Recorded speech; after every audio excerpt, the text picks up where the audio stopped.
de agora, você vai ouvir. Mais rápido que uma bala, mais poderoso que uma locomotiva. Olha lá no céu, é um pássaro! É um avião! É a Conexão HQ. Numa produção UCM Comics. Versão brasileira, Herbert Richards.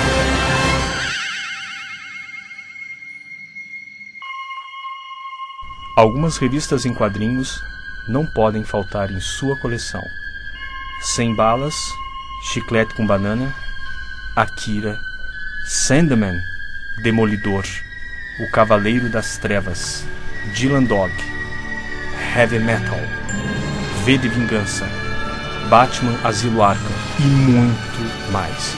Mas como é que nós chegamos até aqui? Está começando Conexão HQ.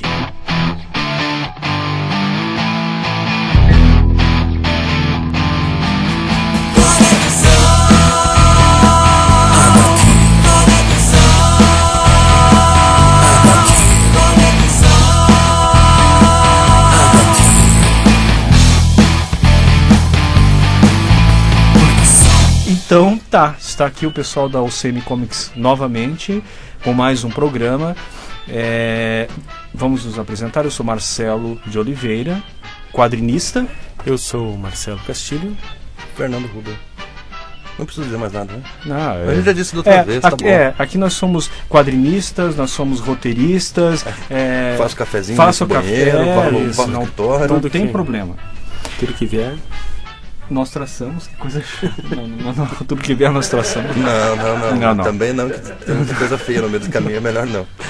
Bom, como ficou os outros programas, nós faremos o seguinte: a cada programa da UCM Comics, com o Conexão HQ, nós traremos um tema para debater aqui entre nós, tá?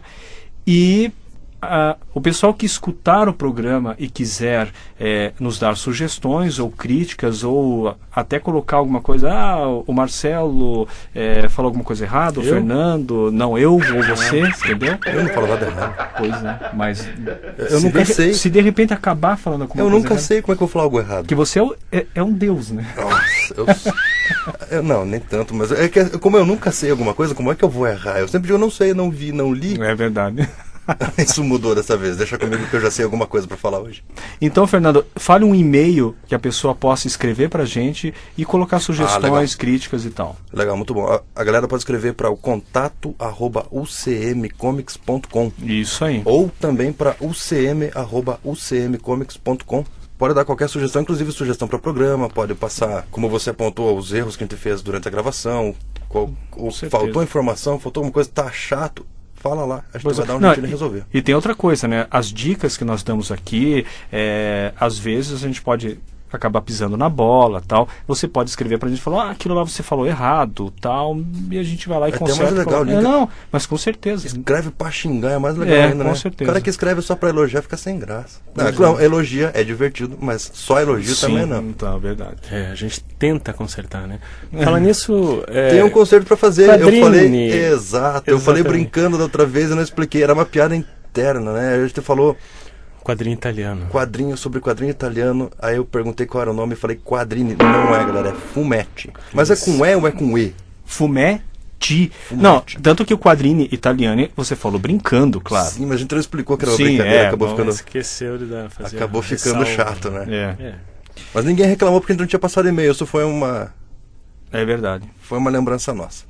Mas, cara, explica pra nós qual é o tema de hoje mesmo, que eu se perdi já. Vai lá, Castilho. Qual que é o tema do Conexão HQ de hoje?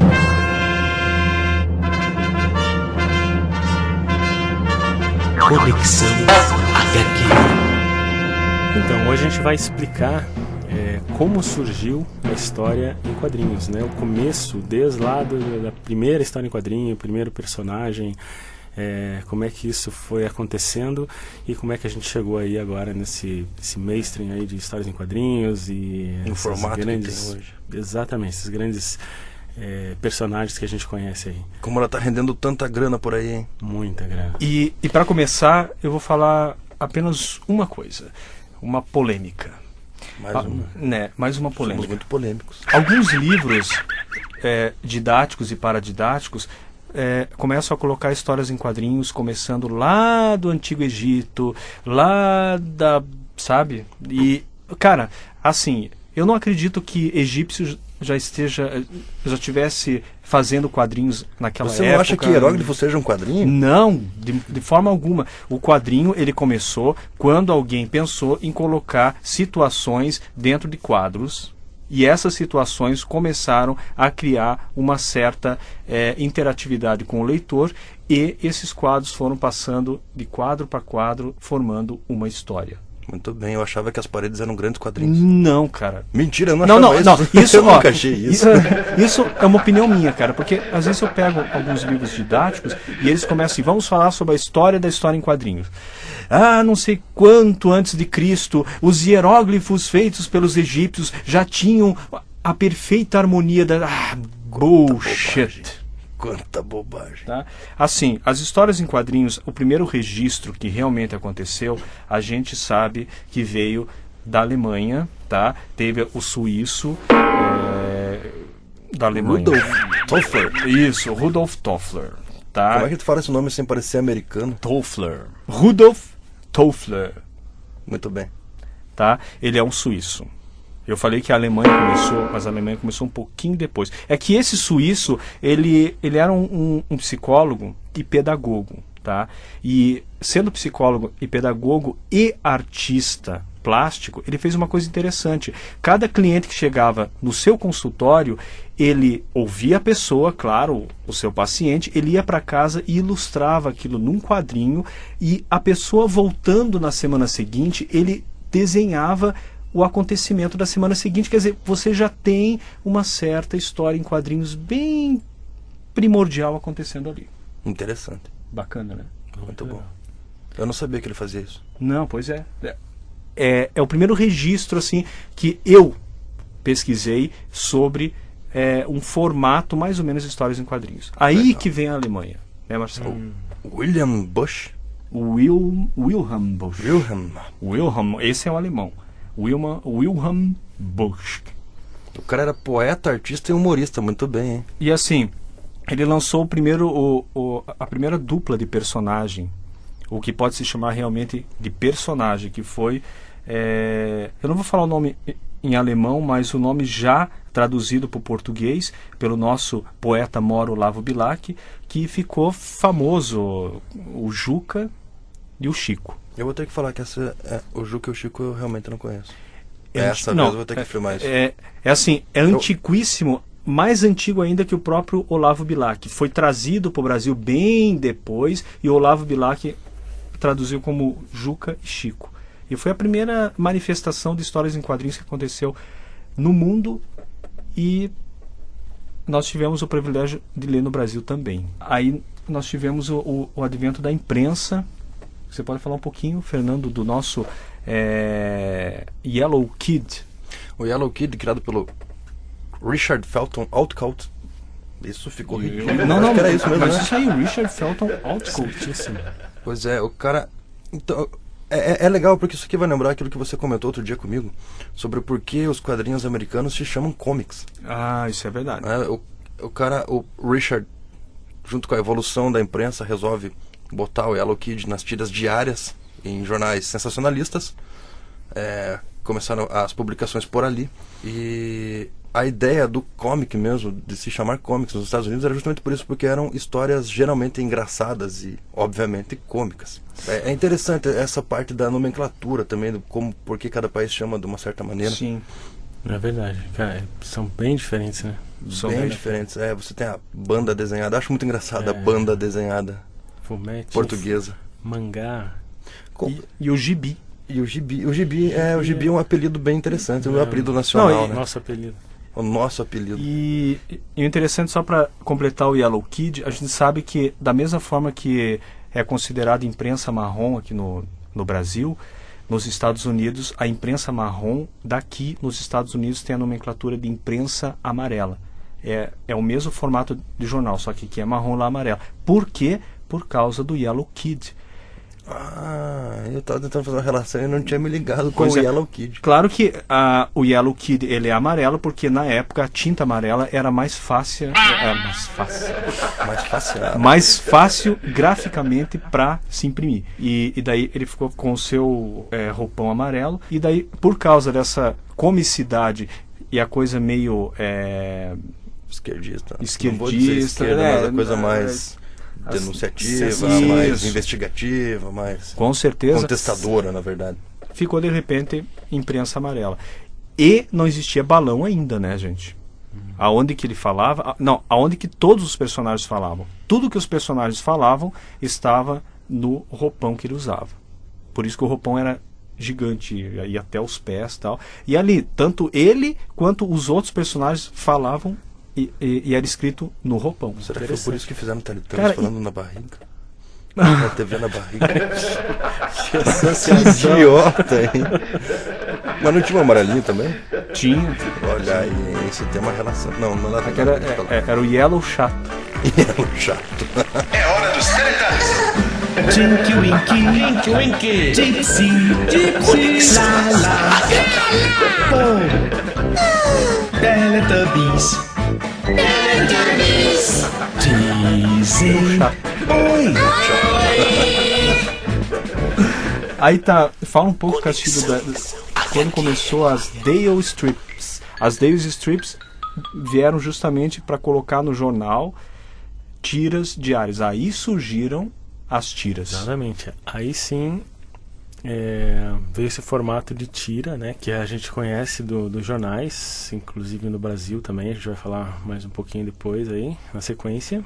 E as Daily Strips tinham aquele amor debochado, com piadas rápidas, mostradas assim, diariamente, né, acompanhando o jornal, e tornaram-se uma variante de estilos, onde tinha ali tiras de animais, sobre garotos, garotas, e aí começou a aparecer vários personagens que foram sendo catalogados aí nesse estilo de tirinha. E esses personagens são os personagens que hoje em dia são os clássicos que a gente as editoras hoje tentam voltar para que todos conheçam, né? Que é o Peanuts, né? Os grandes clássicos. Os grandes clássicos aqui, o Crazy Cat, o Felix the Cat, o Mickey Mouse, a turma do Charlie Brown, que é os Peanuts, e todos esses eles começaram nas Dale Strips, né? Sempre com o seu gênero, era Kids Strips, Animal Strips, Girls Strips e assim por diante. E começou os quadrinhos aí, em tiras de Pode me jornais. crucificar, mas Mickey Mouse e Felix the Cat eu odeio. Sério, cara? Não, eu acho chato, cara. É que assim, Eu acho chato. Não, o Félix eu acho chato. O que é aquela bolsa? É que Eu sei, tem que você remeter lembrando à da época. Exatamente. Não, Quer dizer, concordo. não existia ainda. Estavam criando nada, uma forma de exatamente. comunicação, ainda não existia uma linguagem de quadrinho Sim, definida, sim. estavam se criando uma forma de Sim. comunicação. O surrealismo. Mas eu curtia. Eu gostava Tô vendo que eu também. vou apanhar no estúdio hoje. Não, e só uma curiosidade, vocês sabem que a primeira transmissão televisiva no mundo, feito na Alemanha, eles usaram o gato Félix para mostrar a primeira imagem numa televisão surgida no mundo foi com o personagem Gato Félix, que eles precisavam de um desenho animado, né, que não tinham como colocar ainda um filme, né, e tinha que ser alguma coisa preto e branco, mais preto e branco que o gato e um fundo branco não existe. Tá, e em 1933, Fernando? Em 33 foi a revista Famous Funnies. Isso. Não foi? Foi. A primeira revista... primeiro formato comic books. Isso aí. Aí Eu sei alguma coisa, né? Com certeza. Aí saíram as tiras e começaram as revistas que a gente conhece hoje.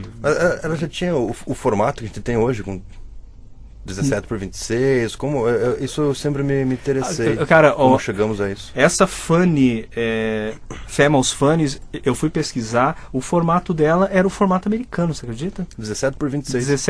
17 e pouquinho por 26 e Assim pouquinho. quebra do papel gráfico, com Isso, certeza. Isso vai mas era já o formato americano, você acredita nisso? legal, o cara segue já desde o começo na mesma linha. E é interessante ressaltar que ainda não eram as histórias como a gente conhece hoje. era uma compilação das tirinhas que saíam no jornal.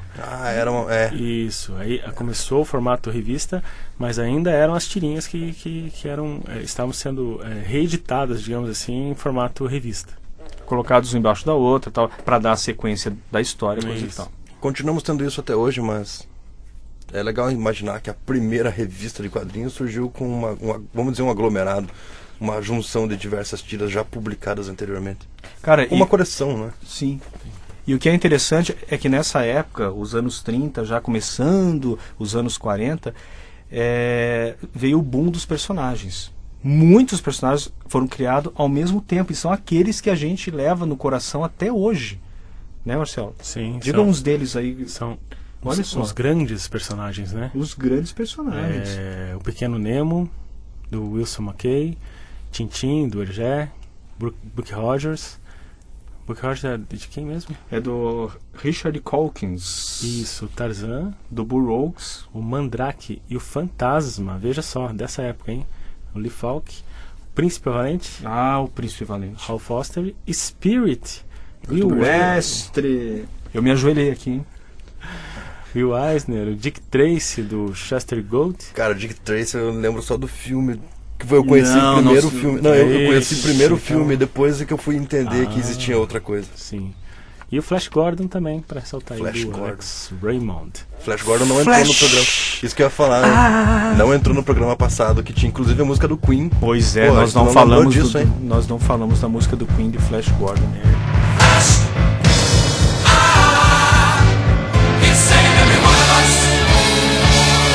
Aí tá, Conexão HQ. o legal agora é que nós entramos na era dos super-heróis. Legal. Né? O Superman veio como o primeiro herói de capa, de cueca por cima da calça. E dali, cara, todo esse batalhão de super-heróis que nós conhecemos hoje surgiu a partir daí de uma vez só. De uma vez só. Aí lançaram o filme do Homem-Aranha, né? Da Fox já em seguida. Não, brincadeira. O legal é que nessa tua pesquisa você colocou uma coisa muito interessante aqui, falando sobre essa parte dos super-heróis, sobre o nome da DC. Por muito tempo eu achava que era DC Comics, mas não é só DC, né? Não, só DC. Só DC. O que acontece com esse comics é que quando a gente coloca uma sigla tipo UCM, tá? Fica vazio. A gente joga comics. Às vezes tem comics na própria sigla. Na própria sigla tem comics, só que você complementa com comics para você mostrar que você está falando de histórias em quadrinhos. Detective Comics. Isso, Detective Comics. Interessante o nome da DC. Pois é. E a Marvel é uma sigla assim também? Não, tô brincando. Não, a Marvel não. Óbvio que não. E vocês sabem que o primeiro personagem da DC Comics, todo mundo sabe que é o Clark Kent, e o primeiro personagem da Marvel... O primeiro da Marvel? Eu não achei aqui no roteiro, peraí. Não, eu não coloquei. Nossa. O primeiro personagem da Marvel... Nossa, quer ver? Que eu sei, e eu não sei agora, mas eu sei. Na verdade foram dois que surgiram ao mesmo tempo. É o Príncipe Namor e o Tocha Humana. O Tocha. Só que o Tocha Humana, na época que foi criado, ele era um simbionte. Ele não era o Tocha Humana que nós conhecemos agora do Quarteto Fantástico. Já era, tanto que foram os dois primeiros personagens da Marvel. Legal, hein? E da DC foram... Mas é engraçado que ele virou Superman praticamente... Perdão, mas o Tocha ele virou praticamente um coadjuvante depois. Ele deveria, como foi o primeiro, ele poderia ter sido como um... Cara, você sabe que os estúdios que fazem os filmes para Marvel, eles estão até hoje com um roteiro para trazer o Príncipe Namor pro cinema, para dar essa homenagem, e não rola. Até hoje não rola um filme do Príncipe Namor. Mas qual é o problema, será? Não sei. Acho que o personagem é chato. Exatamente. O personagem é chato. Chato! É muito chato! Caramba, cara, não é tanto assim também. Tem que dar um desconto porque foi o primeiro, Foi o né? primeiro, eu tava aprendendo. É o Gato Félix, você não gostou do Gato Félix? Eu não gosto do Gato Félix. Só o Namor não tem aquela bolsinha, né? Aquela mala. Não é tão esquisito. Bom, e não precisa falar o âmbito que os super-heróis tomaram hoje, e que hoje, se você perguntar a um adolescente, ele só vai falar dos personagens da Marvel e da DC, o que é algo que me deixa... É um atentado ao quadrinista, a quem cria. É verdade. Ele não sabe que isso veio de todo um processo para se chegar até o super-herói. Tanto que você sabe que o Superman, ele usa cueca por cima da calça e capa, porque ele foi baseado naqueles aqueles homens fortes dos circos que usavam realmente as cuecas por cima da calça. Tanto que a pose do Superman com os braços, com a mão na cintura, é baseado nesses personagens reais que existiam nos circos, que eram os homens, considerados os homens mais fortes do mundo. Inclusive o Superman não voava quando ele começou. Ele pulava por cima dos edifícios. Isso é verdade. Uau. E não tinha capa também.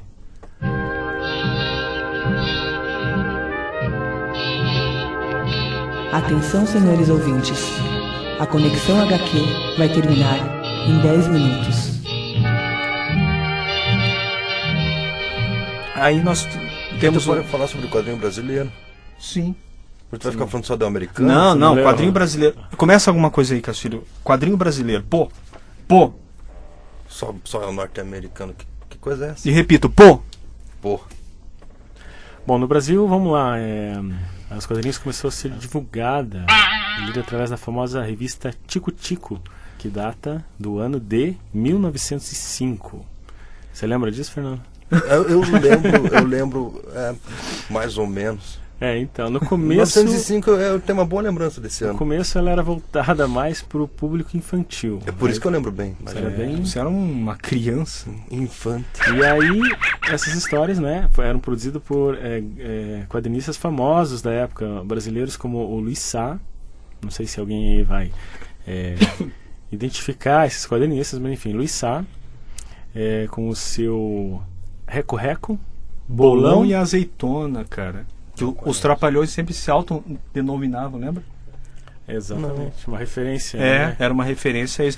Tanto que o Luiz Sá, é interessante falar também que ele era cartunista na época. Eu acho que é a história do quadrinista brasileiro, eu não sei, isso é uma visão minha, mas eu sempre tinha percebido que os cartunistas é que são o grande ícone, na verdade, de tanto de surgimento e até hoje, de perpetuação do quadrinho nacional. Com certeza. E você tem nesse começo, tem até Ziraldo, que foi, né? Não foi lá em 1905, não, sim. Obviamente foi mais tarde, mas que faz parte do começo da história do quadrinho, porque... Não, com certeza. E no Cartoon ainda, né? No Cartoon ainda. O Péricles, não dá pra esquecer do Amigo da Onça, cara. Esse acho que é mais fácil de lembrar. Com certeza, porque fácil das pessoas hoje se virou até um termo, né? Pô, cara, você é amigo da onça, hein? Exatamente. Por causa desse personagem. Isso é mais legal, né? É incrível, assim, desse personagem do Péricles. E nós tivemos outra revista famosa, né, Castilho? Que tem na Gibiteca da Biblioteca Pública do Paraná. E olha só, eu não cataloguei. Eu indico pra você ir lá e dar uma olhadinha, porque, olha, isso é uma raridade mesmo. Veio um pouco mais tarde, né, depois da Tico Tico aí, mas eu acho que ficou assim a revista mais famosa, mais conhecida, que emblemática, né? A revista Gibi. Que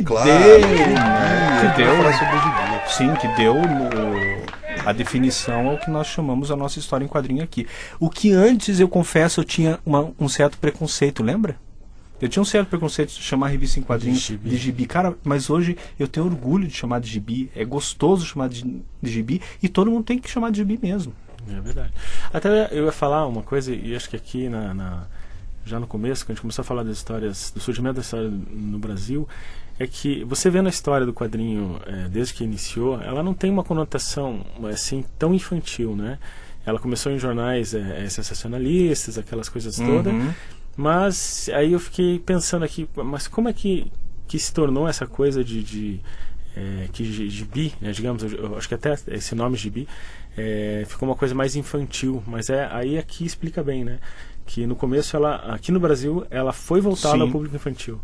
Então acho que por isso que ficou com essa cara de que o nosso direcionamento para nós foi infantil, infantilizou o negócio. Exatamente. E por isso que existe um certo preconceito, existiu, hoje até existe, mas ainda há um pouco, né? As pessoas acharem que quadrinhos é só para criança. Aí surgiram vários suplementos na época, além da revista Gibi, né? A Gazetinha, o suplemento juvenil, o Mirim, o Globo Juvenil. Aí a Editora Abril começou a trazer muitos personagens para casa também. O senhor Eisen, Quaibal, fez uma revolução, trouxe tudo que ele podia do mundo, inclusive de brasileiros fazendo quadrinhos para o quadrinho nacional. Explica que a Ebal era uma editora. A editora Ebal. Para que não esteja aquela ressalva, a gente pula aqui o Maurício de Souza, né? Mas também tem anos 50 lá, anos isso 50 que no início já também criou a sua Turma da Mônica. Maurício! E é isso aí.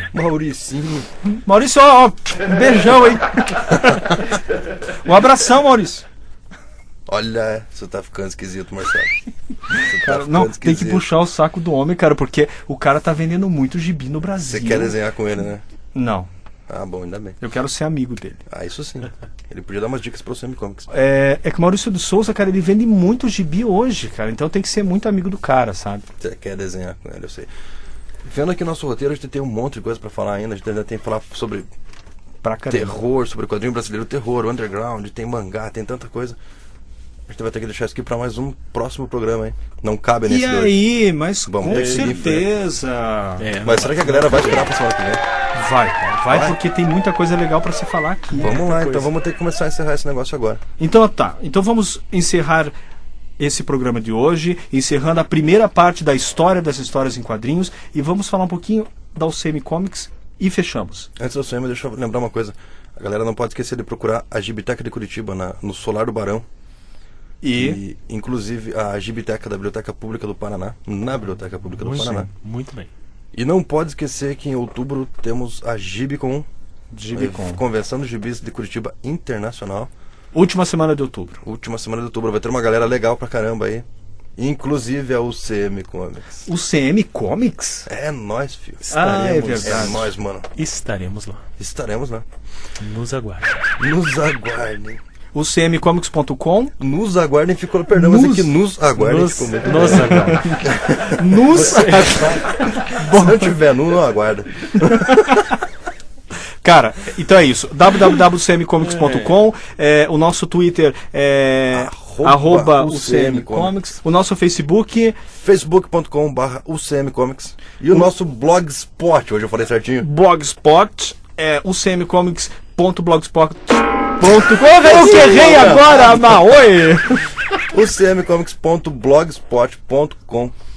E tem BR, eu nunca sei se não tem BR. Não tem só BR. E nós temos BR em nada. Mas nós somos do Brasil, tá? Nós somos do Brasil.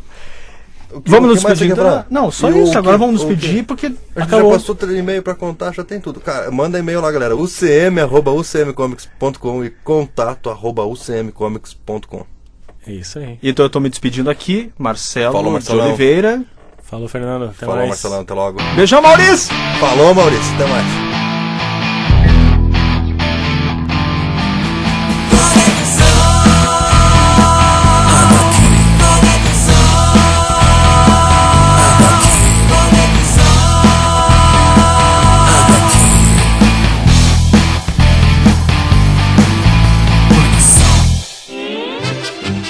Por hoje é só, pessoal.